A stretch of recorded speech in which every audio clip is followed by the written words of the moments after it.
Hi, it's Mona McClelland, and you've typed in how much to color hair in a salon. Sorry about that noise there. My headset was going to fall off. And that's a great question. I don't know if you're a hairstylist who's just starting out and looking for some information about that, or if you're someone who's trying to figure out how much it's going to cost to get your hair colored. And there's a couple of factors. First of all, I was a hairstylist for almost 3 decades, and coloring was my specialty. That's where I made most of my money. Every single one of my clients, say 80 to 90% of my clients, had some kind of color service. And if you're just going to get a straight color on your hair, depending on the salon, you're going to look at probably a minimum of $50 just for the service. But it could be $75 or over $150, depending on where you go. And then if you're going to have highlights on top of that, right? Sometimes salons charge $2 to $5 a foil if you're just having a few.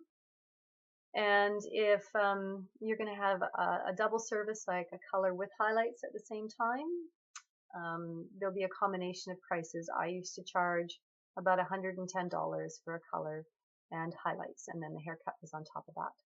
Straight highlight service, just for highlights, if the person's doing foils on a whole head, it's long hair, certainly over $100.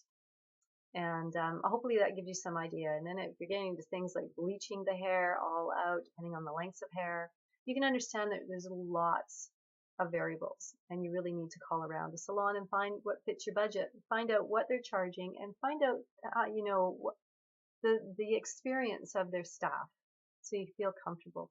Another thing, looking at a hair color on the drugstore shelf might look like it's a really good value, but there's so much that goes into putting that color on your head, depending on what's underlying the pigments in your hair already, that, I had some people to come in with great big messes and it cost them way more than they would have if they just come in to begin with.